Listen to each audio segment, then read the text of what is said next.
Assalamualaikum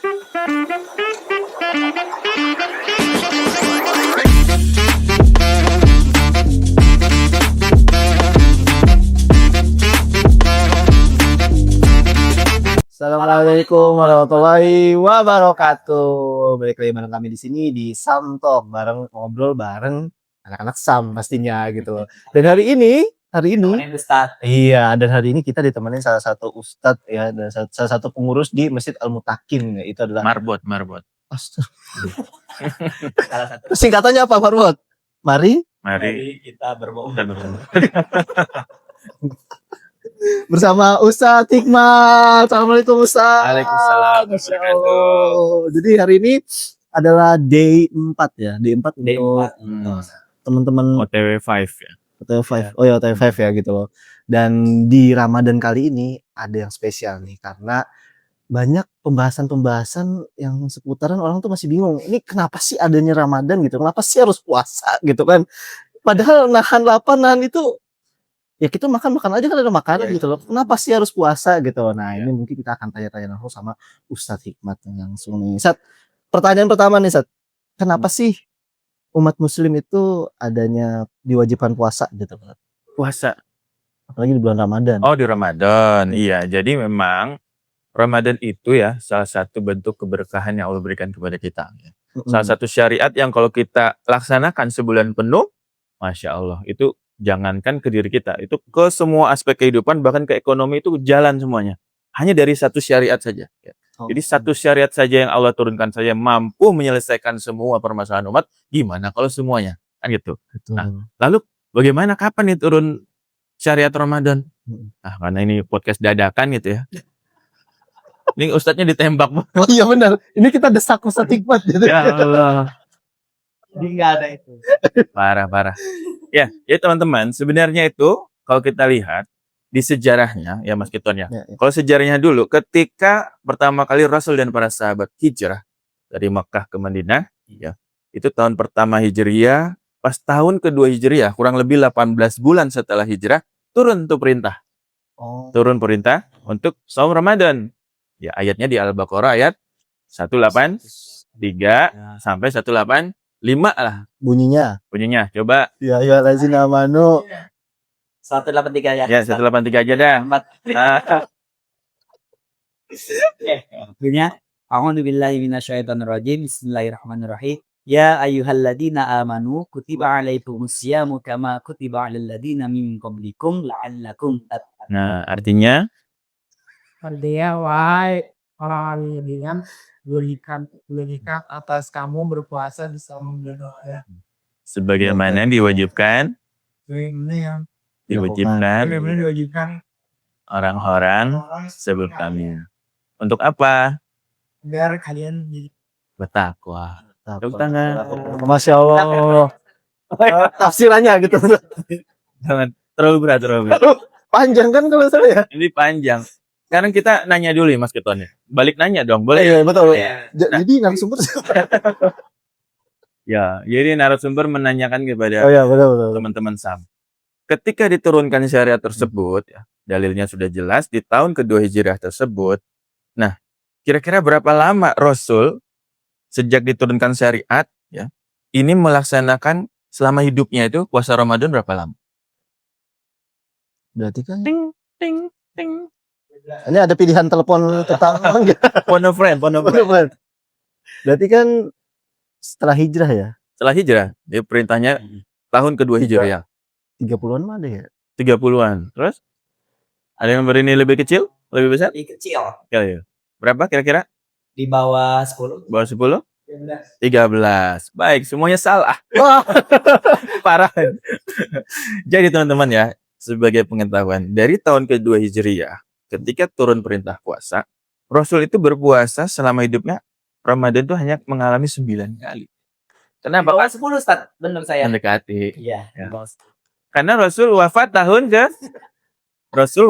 ke-11 Hijriyah. Jadi berapa? 11 kurang 2? 9.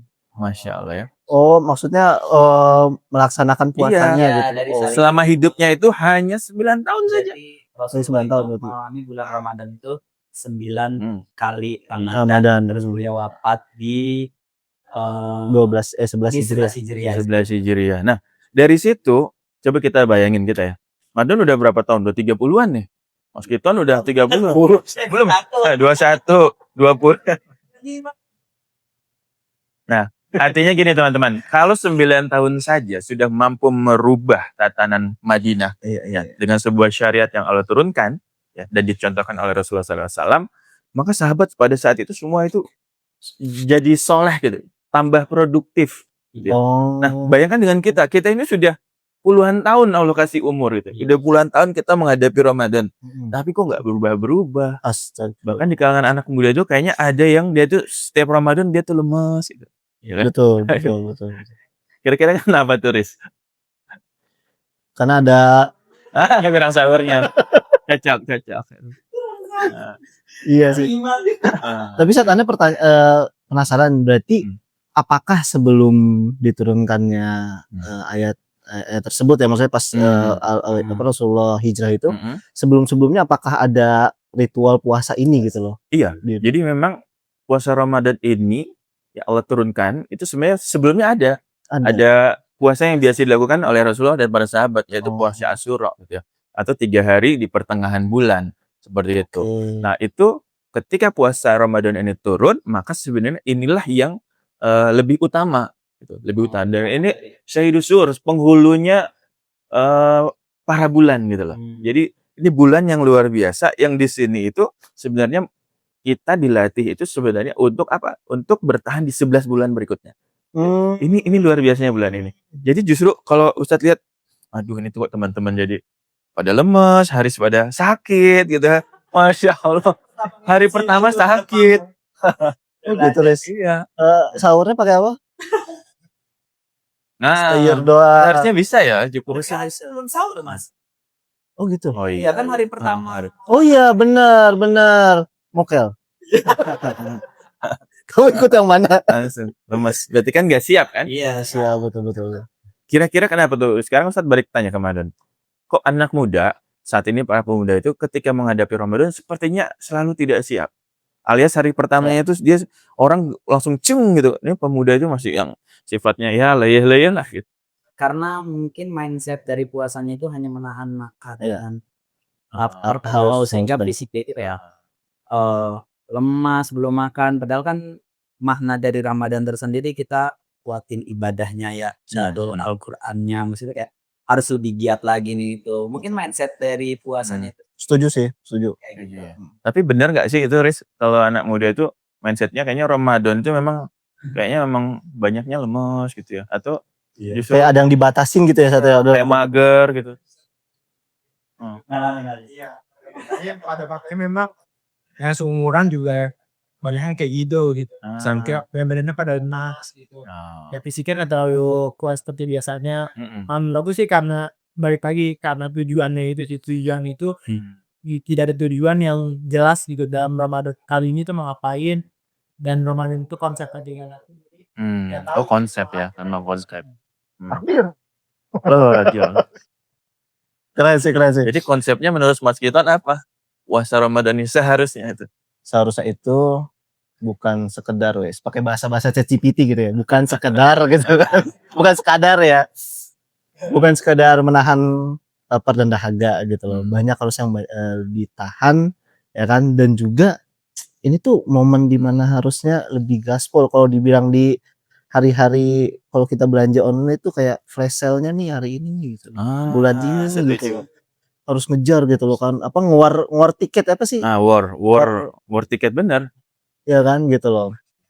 Iya, war tiket Ya, pahala gitu. Betul, Mang. Jadi Ustadz sepakat nih. Kenapa? Karena justru kalau di dalam ajaran agama Islam, justru Ramadan ini menjadi salah satu keys of blessing life. Maksudnya kunci kehidupan yang diberkahi. Awalnya ini sebenarnya Ramadan ini. Kalau kita mampu nih di 1 bulan penuh ini mendapatkan semua apa yang Allah janjikan, la'allakum tattaqun, maka kita akan bisa membawa keluar apa yang ada di dalam. Nah, jadi Ustadz pengen ngasih satu gambaran bahwasanya apa yang Haris tadi katakan itu juga sering terdengar di telinga Ustadz. Kok anak muda, bahkan bukan cuma anak muda, orang tua juga. Bener. Orang tua juga. Kok sepertinya Ramadan tuh bulan leyeh-leyeh, bulan mager, Bahkan di kantor tuh jam kantornya berkurang, ya kan? Iya, betul. Produktivitas berkurang. Nah, ini apakah benar? Rupanya nggak begitu, Bang. Jadi, secara syariat Islam, Ramadan ini justru dia menjadi salah satu kunci dari produktivitas. Kita bilangnya itu key of productivity. Oh, Kenapa? bener. Karena justru bulan ini justru bulannya produktivitas. Harusnya nambah, bukan nurun. Oh, iya, Ya kan? betul. Nah, ibarat kata seperti ini. Misal, kita, kalau kita kan patokannya nih amal soleh ya, amal Iya. soleh. Nah, jadi kalau kita harus membandingkan, kuncinya sederhana gitu. Bagaimana caranya menghitung produktivitas? Maka kata Rasul dalam sebuah hadis riwayat Bukhari, itu dikatakan bahwasanya hari ini harus lebih baik dari hari kemarin. Nah, Yes. maka dia adalah orang-orang yang beruntung. Betul. Itu hadis sahih riwayat Bukhari. Meski Nggak 0,0001% apa-apa. gitu. Iya, nggak apa-apa. Nah, kenapa? Lebih baik. Lebih baik dia kan. Nah, sekarang patokannya sekarang. Haris hari ini misalnya sudah belum 1 juz. Astagfirullahaladzim. Berarti kemarin Ya. sudah belum 1 juz. Sudah. Kemarinnya lagi sudah belum 1 juz. Sudah. Nah, berarti apanya yang lebih baik nih hari ini? Oh, Artinya hari ini misalnya Haris belum selesai dan misalnya tidak selesai. Kemarin padahal selesai. Kemarinnya lagi lebih selesai lagi. Nah, apa kata Rasul? Kan tadi hari ini lebih baik dari hari kemarin. Dia statusnya beruntung. Kalau hari ini sama dengan kemarin, statusnya merugi. Lah, kalau hari ini lebih jelek dari hari kemarin, maka dia termasuk orang-orang yang celaka. Maka di dalam hadis yang lain dikatakan celakalah orang yang ketika dia dakhala alaihim Ramadan, dia masuk ke dalam bulan Ramadan, tapi dia tidak mendapatkan pengampunan sampai dengan dia keluar lagi. Ya, ini kan menjadi sebuah hal yang ironi ya. Betul. Padahal kalau Ustadz bilang kalau harimau mati meninggalkan Gading. Bukat. Taringnya. Taring. taring. Ya. Dia meninggalkan belang, meninggalkan taring. Gajah mati meninggalkan gading. Manusia mati meninggalkan Buku Yasin. buku Yasin. Ada fotonya. Yang penting jangan sampai manusia mati meninggalkan utang, janganlah. Iya, benar itu satu. Bahaya. Tapi banyak yang serem. kayak gitu. Benar serem. Nah, harapannya kita mati meninggalkan amal soleh, ya kan? Jadi patokan kita tadi produktivitas itu hari ini harus lebih baik dari hari kemarin. Maka ukurannya secara syariat itu adalah amal soleh.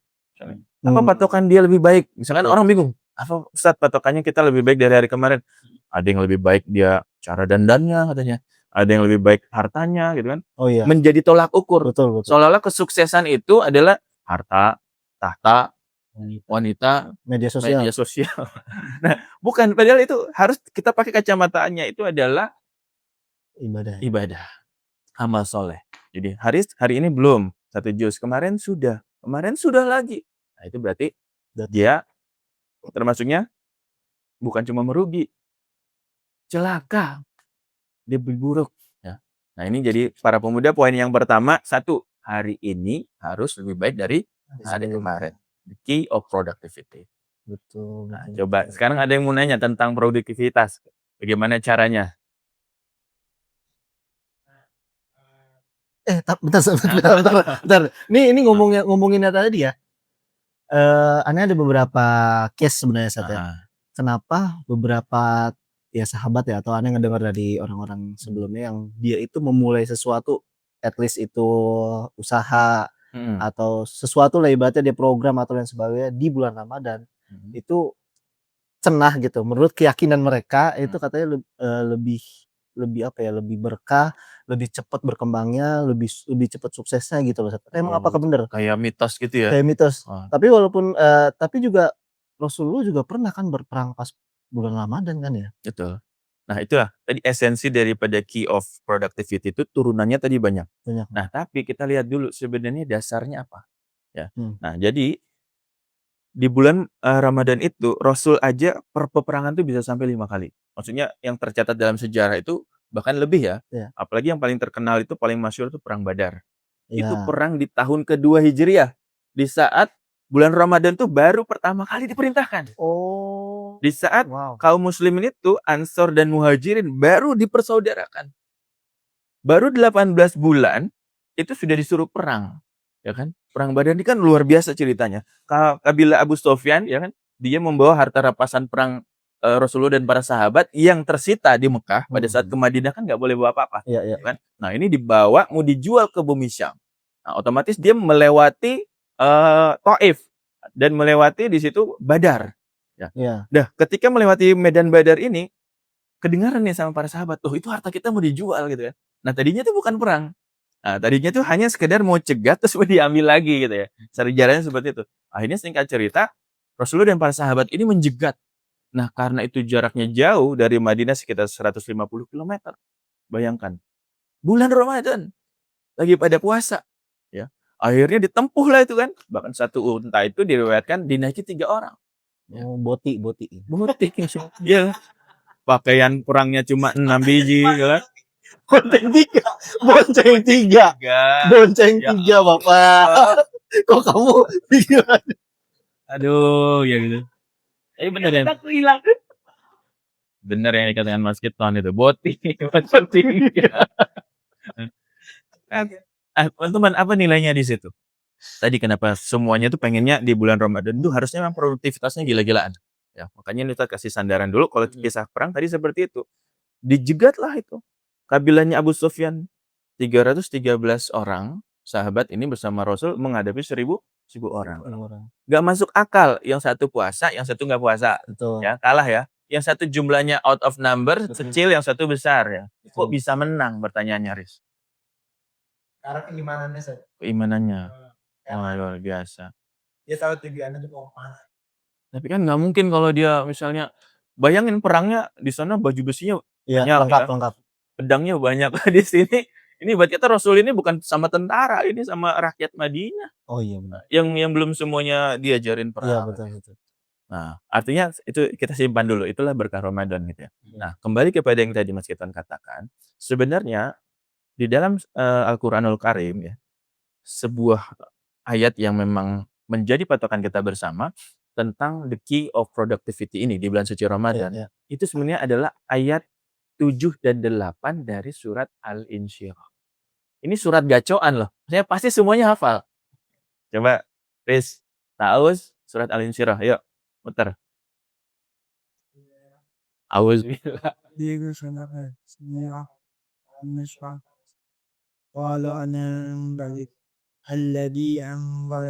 Lanjut. ورفعنا لك ذكرك فإن مع العسر يسرا إن مع العسر يسرا Fa iza faragta fansab wa ila rabbika farghab. 7, 8. Fa'idha faragta fansab wa ila rabbika farghab.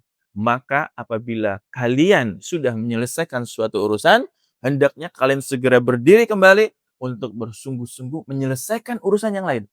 Jadi nggak disuruh stop sama Allah. Jadi ketika kita sudah kayak tadi nih, kita baru saja kajian ya, teman-teman bertugas di kajian, semuanya punya tugas masing-masing, selesai. Maka kita harus berdiri lagi. Farok fansab. Farok itu kosong. Artinya itu bahasanya kosong. Kosongkan lagi. Artinya selesaikan. Fansab, berdiri lagi. Tegak lagi, jalan lagi gitulah. Jadi sebenarnya ini ayat yang luar biasa kalau kita mau meresapi bersama. Fa idza faragta fansab. Apabila kalian sudah selesai, maka segera bergegas untuk melaksanakan yang lain. Jadi kita diajarkan untuk di dalam hidup tadi, makanya Ustaz katakan gajah mati meninggalkan gading, harimau mati meninggalkan belang, manusia mati sehingga dia hendaknya meninggalkan amal soleh, ya, karya. Nah ini kita sedang berkarya nih. Bagaimana caranya obrolan kita bisa didengar para pemuda yang lain, gitu. Sehingga ini menjadi karya kita, novelty kita, ya, legacy kita. Ketika nanti Mas Kiton misalnya umurnya sudah habis, maka orang akan melihat karya-karyanya, amal solehnya. Yang itu menjadi amal jariah dia. Jangan dulu, belum siap. Nggak pakai foto buku Yasin enggak ya? Gitu. Fa idza faragta fansab. Ya. Oke, Riz ya. Lalu wa ila rabbika farghab, dan setelah itu barulah hendaknya kalian itu menggantungkan semuanya ya, hanya berharap kepada Allah Subhanahu wa taala. Jadi betul-betul setiap hari itu produktivitasnya ditambah. Dan setelah itu kita serahkan semua kepada Allah. Dan dalam hal ini nyambung nih kalau kita mau tadabbur ke ayat 1000 dinar. Wa may yattaqillaha yaj'al lahu makhraja wa yarzuqhu min haitsu la yahtasib. Wa may yatawakkal 'alallah fahuwa hasbuh. Siapa yang nanti setelah sudah usaha semuanya gitu ya, maka dia tawakal kepada Allah, Allah selesaikan semua masalah. Hebat ya. Kebanyakan sekarang itu Masya Allah. usaha doang gitu ya, Ustaz, habis itu langsung nuntut gitu ya. Nuntut. Mana ini? Betul. Yang kedua, Riz, itu kadang kayak Mardon kemarin ditugaskan apa gitu ya. Kadang kita melakukan sesuatu nggak sampai beres, nggak sampai selesai. Oh ya, Nah, itu yang digantung. sebenarnya nggak mau. Ya, di dalam ayat ini mengerjakan kita itu justru 1, produktivitasnya naik. 2, karyanya terus menerus. Ya. 3, amal solehnya itu menjadi amal jariah. Bisa dinikmatin terus dari masa ke masa.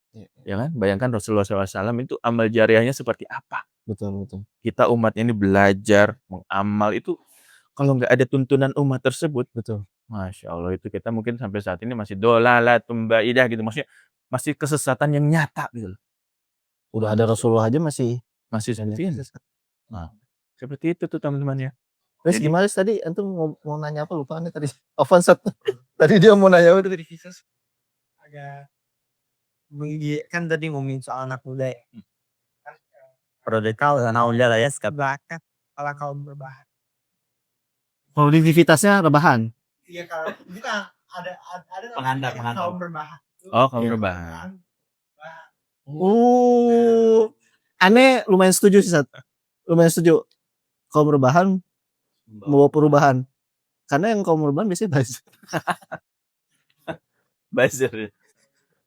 Enggak ya? Menurut keyakinan saya. Kaum berbahan membuat perubahan itu gimana caranya gitu kan, apalagi anak muda sekarang pendekatannya gimana untuk dia bisa produktif gitu setiap harinya gitu sebagai anak muda gitu.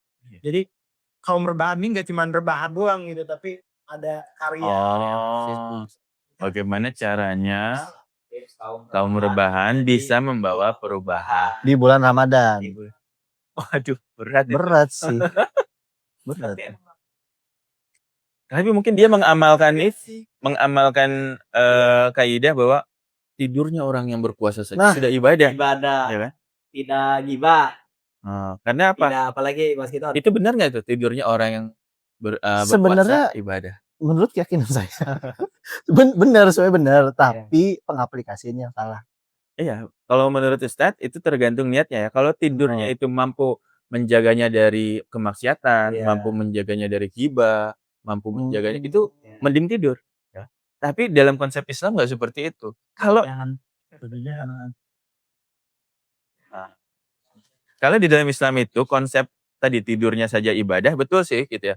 Tapi di dalam konsep produktivitas dalam 2 ayat tadi, itu dikatakan bahwa kalau tidurnya saja udah ibadah, gimana bangunnya? Oh iya benar. Iya dong. Jadi kalau dia ngurangin tidur untuk dia melakukan amal-amal soleh kebaikan lainnya, itu lebih dahsyat. Jadi nggak salah tuh tidurnya. Masalah. Tapi gimana kalau dia ngurangin tidur dia mau gitu loh. Jadi kaum rebahan itu akan bisa membawa perubahan jika dia ngerti konsep tadi. Benar sih. Tuh. 2 pilihannya, kalau dia tidurnya menghindari kemaksiatan, maka tapi yang kedua kalau dia sudah melewati fase ini, maka dia harus kurangi tidur di bulan suci Ramadan. Justru dia hidupkan. Iya, sudah seperti itu. Kita break dulu nggak nih? Break dulu sih. Oke guys, teman-teman semuanya. Terima kasih Ustadz Hikmat ya untuk hari ini. Alhamdulillah. Ya insight-nya ya untuk bulan Ramadan, karena memang waktu dan tempat yang tidak bisa memungkinkan sudah azan. Kita Kesimpulan. Tadi ada 2 poin loh. 2 Kesimpulan. poin dari Ustadz itu Mas Kiton sama Aris. kenapa Anda mau nggak silakan. Intinya teman-teman jangan lupa like, share, dan subscribe. Jangan lupa imbangin antara Ramadan kali ini. Singkatan buat Ramadan. Jangan sampai Ramadan. Iya loh ya. Mindsetnya jangan hanya menahan lapar dan haus. Karena masih banyak pertanyaan sih yang harus kita tanyain ya. Cuma nggak apa-apa ya. Besok ada lebih dadakan. See you next time. Assalamualaikum warahmatullahi wabarakatuh. Assalamualaikum warahmatullahi wabarakatuh. Buat sahabat yang mau mendukung program dakwah Sam, bisa dengan membeli merchandise dari kami, ada t-shirt, ada tote bag, dan masih banyak lagi. Sebagian keuntungan juga akan kami salurkan kepada saudara-saudara kita di Palestina. Jadi jangan lupa dukung kita ya.